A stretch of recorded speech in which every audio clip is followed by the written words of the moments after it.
It's Michelle, all right. Michelle, yeah. Open face helmet. The jeweller from Brussels.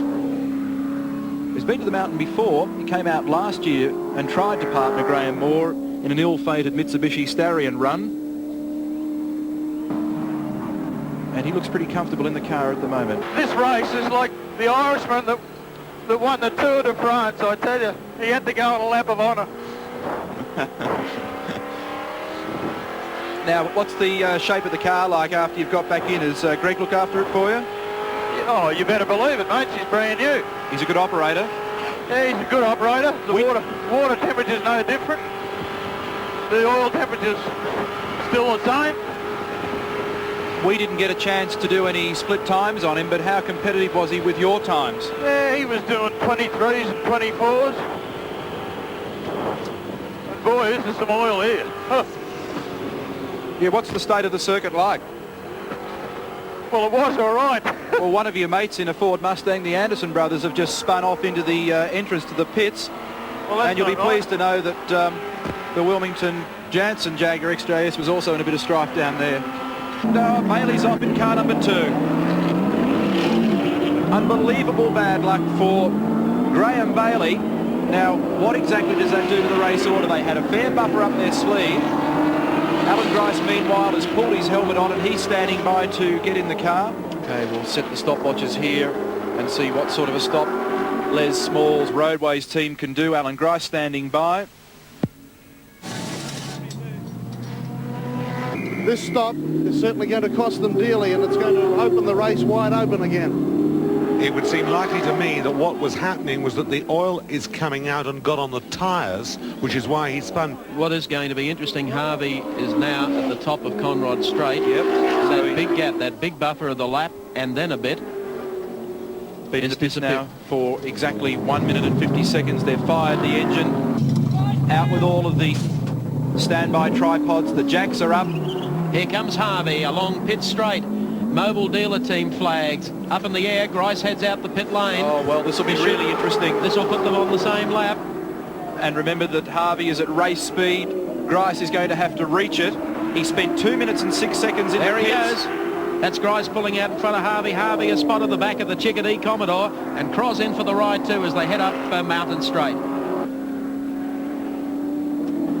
to Bridgestone Corner. Now working their way up the straight.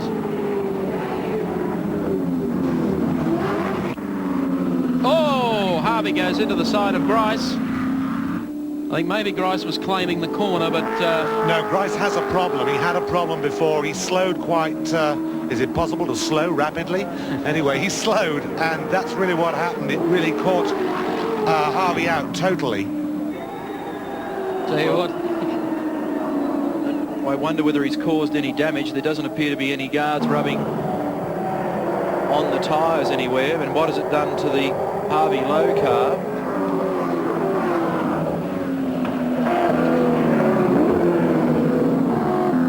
They come down off the mountain, down to the dipper. There's Grice going through, and with Pat Welsh in the pits is the man who has been steering number 2, Graham Bailey. Graham Bailey with me now, very exhausted, but there seems to be a problem with the car. Apparently we've got a slow leak in the diff.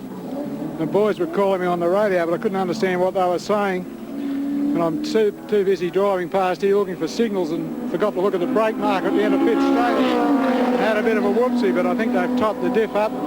We should go all right from here on out. Look at this. John Harvey leading the great race, and sitting right behind him is Alan Grice.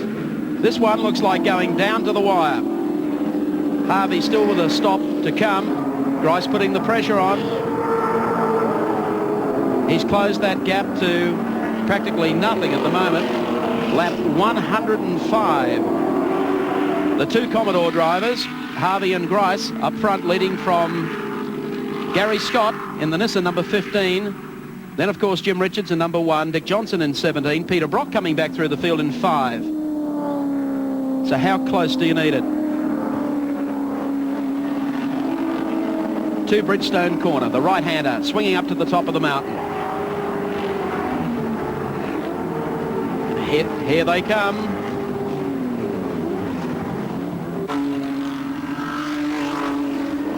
Out of BP, heading up to the top of the hill. Hardie down the inside of the BMW. Grice just backs out of there for a moment. Richards gives, I think it's Richards, gives racing room on the inside. And what a race we've got going after 105 laps with all the dramas of today. And this is the gap between first and second in the 86 James Hardie Classic. And Grice on the outside, what a move!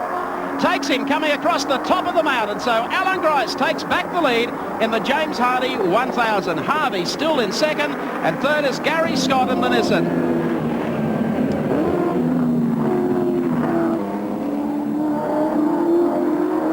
19th outright in the field, and class leader, car number 61, is of course Mike Quinn.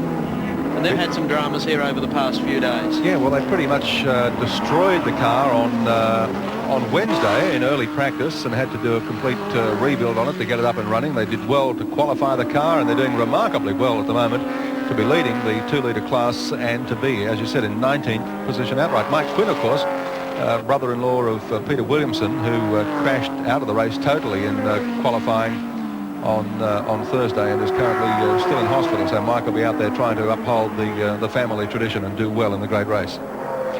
They're leading the Nissan Gazelle at the moment of John Giddings.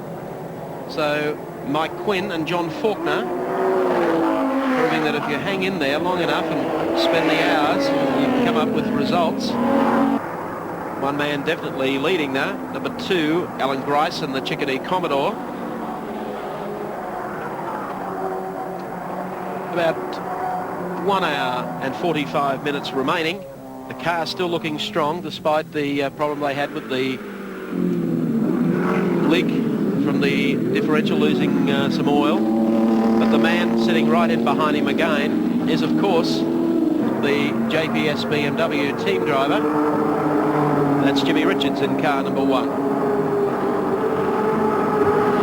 Richards down a lap according to the score chart. We've covered 128 laps in the James Hardie 1000 for 1986, and going through is car 48, and that's the Xerox shop entry of Scotty Taylor and Kevin Kennedy. Commodore, of course, as you can tell from the profile. And today marks a special anniversary for these guys, Mike. They have been driving together in this race every year for the last 10 years. Yes, it's a great association. They go back a long way. Scotty Taylor, Kevin Kennedy. Obviously enjoy their racing. They don't make it into the spotlight all that often. That's the pity of motor racing. But then again, the whole thing about the sport is the same as any other type of sport. It's who's up there and pressuring for the lead. They come here to enjoy themselves, to finish, and they can plan ahead for the next 12 months. And they're doing a good job here today. Has the Goss Jaguar just behind them. And in the pits, that's the Lusty brothers, Commodore, Graham and John Lusty. Something wrong with the gear shift, the gear lever. I think they've changed it during that changeover. Driver change as well. That's car 23. Graham, what happened? The gear lever broke. I broke the gear lever off when I was supposed to change over to John last time. And we had to grab a set of multi-grips, and I've been changing gears with multi-grips for the last 20-odd laps. But anyway, we're still out there and going. We've got a gear stick back in it now. They might be dusty, but they're certainly not rusty. Car number 3 in the pits, the second of the mobile dealer team cars. John Harvey and Neil Lowe. Neil stepping out. Looks like Harvey going out now to do the final stint behind the wheel. Correct. They're still running third on the racetrack. And John Harvey takes over the car for the sprint to the checkered flag. Times are tough for the turbos. 44, John Bauer.